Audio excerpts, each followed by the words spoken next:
Onye ọma m, ị nụla akụkọ ndị hiri odo n'ụwa taa? Ọkọ akụkọ bụ m, Ọsọndụ Chukwuebuka. Ụlọikpe nọrọ taa nye iwu ka a kpọchie n'ụlọ mkpọrọ ndị ahụ eboro ebubo na-atụ atụmatụ ịkwapụ ọchịchị Tinubu pụọ n'ọchịchị ma mgbuji malite okwu ikpe ha n'ozuzu oke gaa Mọnde izuụka ọzọ.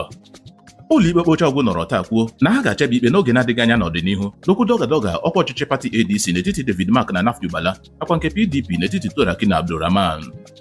Ndị omeiwu anọ nke ụlọ omeiwu nnọchiteanya etiti sitere steeti Kano agbahapụla pati NNPP ugbu a ma sonye nke ADC. Aka na-achị steeti Abia Dr. Alex Oti ahọpụtala nwunye osote onye spika ụlọ omeiwu nnọchiteanya etiti Benjamin Kalu bụ dọkịta Odoziakụ Ezinne Chinyere Benjamin Kalu dịka onye isi oche ụlọ ọrụ nlekọta ụlọ ọgwụ Abia State University Teaching Hospital. Otu ndọrọndọrọ ọchịchị dị iche iche nakwa otu ndị ntorobịa ejikọtala aka mee njegharị iwe na steeti Kano ma kpọọ oku onye isi oche ụlọ ọrụ INEC Josh Amịpụtọn rito n'oche ọrụ ya ozugbo n'ihi ebubo ịdọnyere ọchịchị dị ugbu ukwu. Ọ bụ na bụ akụkọ ndị ahụ hiri odo n'ụwa taa. Sonyere anyị na YouTube, Facebook nakwa WhatsApp chanel anyị na Akụkọ n'asụsụ Igbo.